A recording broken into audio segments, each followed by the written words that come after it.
Programme में एक बार फिर खुशामदीद नाज़रीन।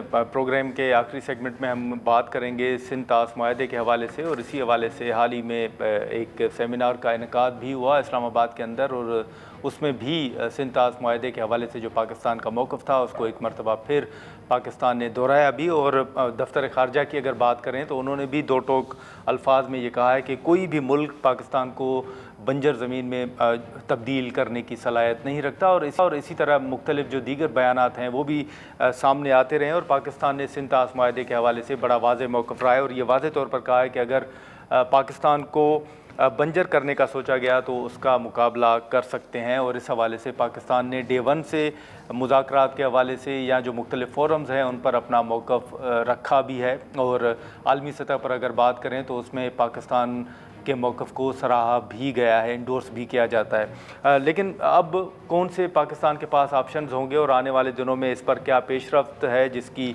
तवक्को की जा सकती है। डॉक्टर इब्राहिम साहब हमारे साथ मौजूद हैं, उनके साथ हम करेंगे। डॉक्टर साहब, thank you so much for joining us. सबसे पहले तो मैं ये आपसे जानना चाहूँगा कि इस वक्त जो सिंध ताश मुआहदे के हवाले से पाकिस्तान का मौक़िफ़ है और पाकिस्तान वाज़ेह तौर पर इस मौक़िफ़ को दोहराता रहा है, आप किस तरह देख रहे हैं सर सूरत हाल को सिंध ताश मुआहदे के हवाले से? So the Indus Water Treaty was one of the most successful regimes in terms of sharing water. I think compared to the Egyptian Nile sharing regime, it was even more successful than that one. And Iraq with the Tigris and Euphrates and Syria and Turkey doesn't even have a similar sharing regime. It was one of the most successful collective hydrosecurity arrangements that unfortunately, has been in danger now due to political tensions. Environmental concerns should have should have had priority over political tensions, but unfortunately this hasn't been the case.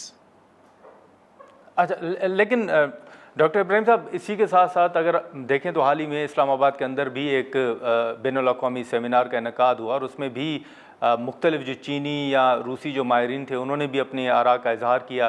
तो overall आपको क्या लगता है, पाकिस्तान तो अपना मौक़िफ़ दोहराता रहा है और ये मौक़िफ़ वाज़ेह तौर पर रखता भी रहा है, इसमें ताख़ीर या इस पर अमल दरामद के लिए आपको क्या नज़र आ रहा है? So Pakistan has emphasized that this is important for collective hydrosecurity. And for this reason, it is basically insisting, in fact, that water is a collective human right.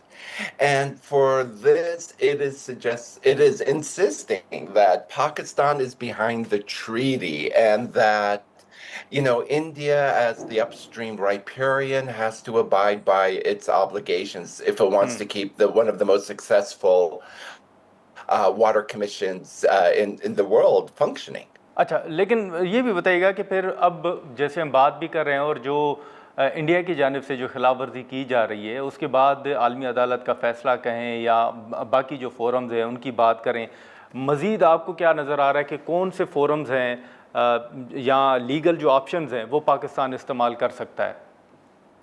So remember, this is a treaty that was established under the World Bank. And so far, Pakistan's only option has been to go to the International Court of Arbitration to raise this issue. We're seeing that this is one of the problems with water regimes.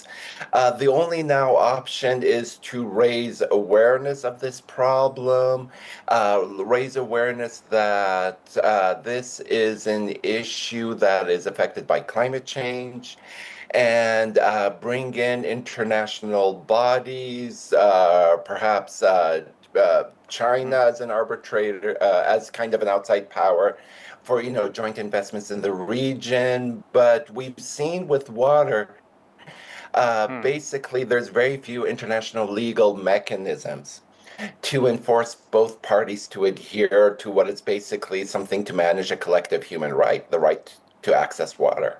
अच्छा, साथ में जैसे आपने international court का जिक्र भी किया, तो हम ये कह सकते हैं या आपके नज़दीक जो इंटरनेशनल मुख्तलिफ जो तंजीमें हैं या जो न्यूट्रल एक्सपर्ट हैं, आपके मुताबिक वो भी इस मसले के हल के लिए कोई अपना किरदार अदा कर सकते हैं?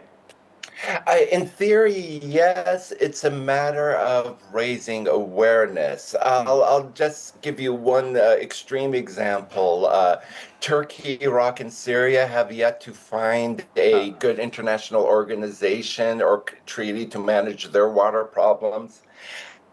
Egypt has raised the military tensions when Ethiopia built a grand Renaissance dam on the Nile. So, in other words, there are very few precedents of an international organization being able to mediate tensions between riparian partners. अच्छा doctor साहब साथ में ये भी बताइएगा कि अब पाकिस्तान तो अपने इस मौक़िफ़ को बार बार दोहराता भी रहा है और मुख्तलिफ जो प्लेटफॉर्म्स हैं उन पर ये मौक़िफ़ रखता भी रहा है।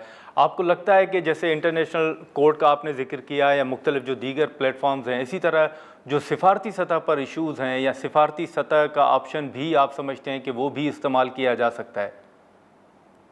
So, besides the International Court of Arbitration, what I really think Pakistan needs to do is it's enjoyed so much clout in terms of negotiating the conflict between Iran and the U.S. that it really needs to encourage the U.S. to more or less put pressure on both sides to adhere to the treaty. It was the U.S. that came in and negotiated the May 2025 conflict, and perhaps this is really the only option that might be quicker and more direct.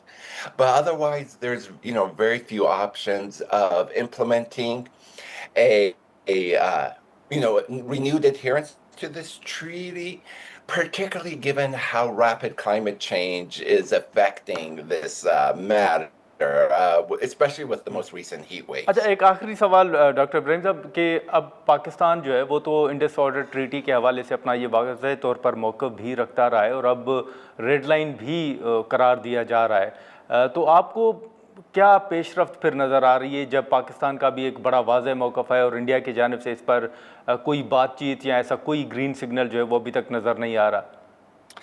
So, on one level, we have red lines being drawn with other countries such as Egypt, and that didn't really affect Ethiopia's behavior. So, red lines are declarations, and perhaps what needs to happen instead is, instead of declaring red lines, it's just reminding, if the Nile gave birth to an ancient Egyptian civilization.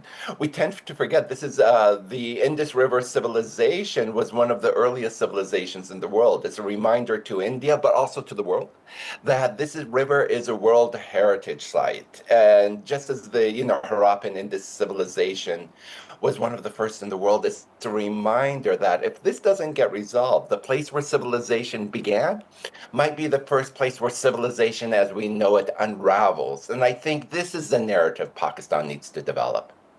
चलें, thank you so much doctor Ibrahim साहब, आपने हमारे लिए वक्त निकाला। नाज़रीन, गुफ्तगू आपने सुनी। अब सिंध ताश माहदे के हवाले से जो पाकिस्तान का मौक़िफ़ है वो तो डे वन से पाकिस्तान अपने मौक़िफ़ पर कायम है और इस हवाले से आलमी अदालत का फ़ैसला कहें या जो मुख्तलिफ़ प्लेटफॉर्म्स हैं उन पर इन इशूज़ को उठाया भी जा रहा है और ये पाकिस्तान का बड़ा वाज़ेह मौक़िफ़ है कि सिंध ताश माहदे की खिलाफ वर्जी करने का इख्तियार जो है वो किसी भी एक मुल्क को नहीं है और जो इस वक्त खिलाफ वर्जी इंडिया की जानिब से की जा रही है उसकी भरपूर मुखालफत तो की ही जा रही है, लेकिन आलमी सतह पर भी जो पाकिस्तान का मौक़िफ़ है उसको इंडोर्स किया जा रहा है। और अभी भी पाकिस्तान का ये वाज़ेह मौक़िफ़ है कि अगर पाकिस्तान को बंजर बनाने की कोशिश की गई या सोचा गया तो उसका भरपूर तरीके से मुकाबला किया जा सकता है। पाकिस्तान इस हवाले से डे वन से अपना वाज़ेह तौर पर मौक़िफ़ जो है वो सामने रखता रहा है। अब देखना ये होगा कि इस मामले पर आने वाले दिनों में क्या पेशरफ्त सामने आती है। आज के प्रोग्राम में इतना ही, इजाज़त दीजिए, अल्लाह हाफ़िज़।